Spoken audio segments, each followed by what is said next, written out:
बात हो रही है गुर्जर आरक्षण आंदोलन को लेकर और बात हो रही है सत्ता के कल को लेकर, क्योंकि लोकसभा चुनाव सामने है। चुनौतियां बड़ी पार्टियों के लिए इस वक्त बनी हुई हैं और सबसे मुख्य चुनौती है इस वक्त कांग्रेस सरकार के लिए।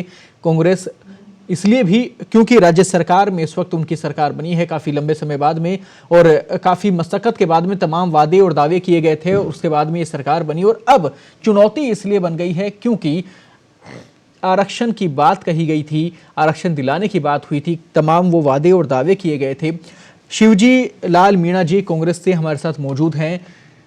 ब्रेक से पहले आरोप लगे थे भाजपा की तरफ से कि आप आगे उस प्रोसेस को नहीं बढ़ा पा रहे या उस प्रोसेस को केंद्र सरकार तक ले जा ही नहीं पा रहे, जबकि जो केंद्र सरकार है वो किसी भी प्रकार की मनाही नहीं करती है, क्योंकि इससे पहले भी इनका दावा है कि पहले भी सपोर्ट किया गया है। देखिए कृपा शंकर जी, मैं आपको अर्ज करूं, सरकार को बनाए अभी 2 महीने का टाइम भी नहीं हुआ सरकार को बने, और 2 महीने में आप ये अपेक्षा करते हो कि 5 साल का कार्य कर दे। पिछले 5 साल से इनकी सरकार की कार्य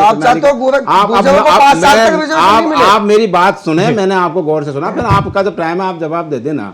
मैं ये नहीं कह रहा, मैं गुर्जरों का कोई आलोचक नहीं हूं, मैं तो चाहता हूं 5% 6% उनका जितना हक मिलना चाहिए। लेकिन मैं जो कहना चाह रहा हूं, ये आरोप प्रत्यारोप लगाना आसान है कि आप ये बता दीजिए अभी 5 दिन से वो ट्रैक पर बैठे हैं, क्या मुझे आपका ट्रैक पर बैठना है या सड़क जाम करना है, रास्ता रोकना है, क्या इससे आरक्षण मिल जाता है? ये मुख्यमंत्री ने भी कहा है परसों के, उनको समझना चाहिए फैसला जी को कि ट्रैक पर बैठने से, एक मिनट सुनिए, सड़क पर बैठने से आरक्षण नहीं मिलता। समस्या का समाधान, हमारे दरवाजे खुले हैं वार्ता के लिए, टेबल पर आकर बात कीजिए। 3 मंत्रियों की समिति गठित की, वो विश्वेंद्र जी अभी भी वही टिके हुए हैं सवाई माधोपुर में, तो वार्ता तो करनी पड़ेगी। अब कल भी जो होगा या आगे जब भी समाधान निकलेगा, वार्ता से ही निकलेगा। और सरकार संकल्पबद्ध है। पायलट साहब ने 6 तारीख को ये बात कह दी थी कि जो है हम सामाजिक न्याय उनको हम दिला के रहेंगे, लेकिन अब 50 दिन सरकार को बने नहीं हुए। अब ये लोकसभा के चुनाव को देखते हुए और इस तरह से ट्रैक पर बैठना, मेरे हिसाब से तो ये चिंताजनक चीज है। फैसला जी को समझना चाहिए। आपके माध्यम से मैं अपील करना चाहूंगा कि शांति सद्भाव रहना चाहिए प्रदेश में। इससे क्या हो रहा है, देश के टूरिस्ट बंद हो गए आना जयपुर में, और रोजगार जो ये बच्चों की एग्जाम पोस्टपोन की जा रही है, तो मरीजों को परेशानी उठानी पड़ रही है, खाद्य पदार्थों की सप्लाई नहीं हो रही है, हजारों लोग जो है यात्रा नहीं कर पा रहे हैं। तो ट्रैक पर बैठना कोई समस्या का समाधान नहीं है। राज्य सरकार गंभीर है इनकी समस्या को सुनने के लिए, और हो सकता है कल जो है, आज उन्होंने मुख्यमंत्री जी ने मीटिंग की है उनके विधायकों से, मंत्रियों से, समस्या का समाधान भी शायद कल निकल जाएगा। मैं बार बार आपसे ये अर्ज कर रहा हूँ। लेकिन उसके बावजूद भी शिवजी हर बार वादे और दावों की राजनीति के आरोप क्यों लग रहे हैं, जबकि आप कह रहे हैं कि भी आपकी सरकार तैयार है तमाम। उसके बाद में करोड़ी लाल बैंसला जी की तरफ से ये बात सामने आई जब विश्वेंद्र जी वहां पे पहुंचे और उन्हें बात रखी, सरकार की तरफ से बात रखी गई कि आप इस आरक्षण जो आंदोलन आप लोग कर रहे हैं इसे आप समाप्त करें और उसके बाद में सरकार की तरफ से कदम उठा जाएगा। लेकिन उन्होंने एक टूक शब्द में ये बात कह दी है कि जब तक आरक्षण नहीं मिल जाता तब तक हम आंदोलन खत्म नहीं करेंगे। कृपा कैसे एक बात का जवाब दे दीजिए। आप जो सवाल कर रहे हैं, चाहे टॉप ब्यूरोक्रेट्स हो, IAS IPS हो, क्या मुख्यमंत्री को ट्रैक पर जाना संभव है? क्या कानून व्यवस्था बिगड़ने की उम्मीद नहीं की जा सकती? अगर मान लीजिए मुख्यमंत्री ट्रैक पर ये सब आप कहते हैं कि मुझे तो ये पत्र चाहिए ट्रैक पर, तो ये संभव है क्या? आप ये मुझे बता दीजिए। जब राज्य सरकार वार्ता के लिए तैयार है, मुख्यमंत्री कह रहे हैं दरवाजे खुले हैं, वार्ता कीजिए। अब ट्रैक पर मुझे 5% चाहिए, ये तो कोई संभव है? जी आप कुछ कहना चाह रहे हैं, जी बताइए। देखिए शिव जी, आपने एक जो बात कही कि क्या मुख्यमंत्री ट्रैक पर जाएगा, देखिए ये प्रदेश की जनता है, या मुख्यमंत्री नहीं या प्रधानमंत्री भी ट्रैक पर जाते हैं। जब देश की जनता को आवश्यकता होती है, आज जब गुर्जर समाज को गारंटी देते हैं, सरकार की आवश्यकता है। आपने क्या किया? 73 लोग मरवा दिए। हमने तो हिंसात्मक तरीके से हमेशा समस्या का समाधान निकाला। आपने 73 लोग मरवा दिए। राजनीति यहाँ करने से कुछ नहीं होता, राजनीति करने से 73 लोगों को गोलियों का शिकार कर दिया, और आप कह रहे हो हमने इतना फायदा कर दिया। हमारा एक आदमी, आप मुझे बता दीजिए, जब से गुर्जर समाज ने आंदोलन किया, एक आदमी की मौत हुई है हमारी सरकार के द्वारा। आप क्या चाहते हैं? आपने मरवाए ना 73, आपकी सरकार ने 73 लोग मरवाए। राजनीति कर रहे हो आप यहाँ बैठ के बयानबाजी से कुछ नहीं होता। समस्या का समाधान ऐसे नहीं होता जैसे आप चाहते हैं। 73 लोगों को क्यों मरवाया आपने? क्या जवाब है आपके पास? पास में? नहीं जा सकता। एक आदमी हमारी सरकार में तक नहीं हुआ। आप सुनने की भी क्षमता रखिए। मैं बताओ 73 आप इसका जवाब दे दीजिए ना। आपको 73 मरवाए वो क्या करवाए आपने? क्या किया आपने? आपको ये आपने जरूरत है जी। दूसरी बात, मेरा एक आज जो ये लाखों आदमी परेशान हो रहे हैं, उसके बारे में पता है क्या आपको?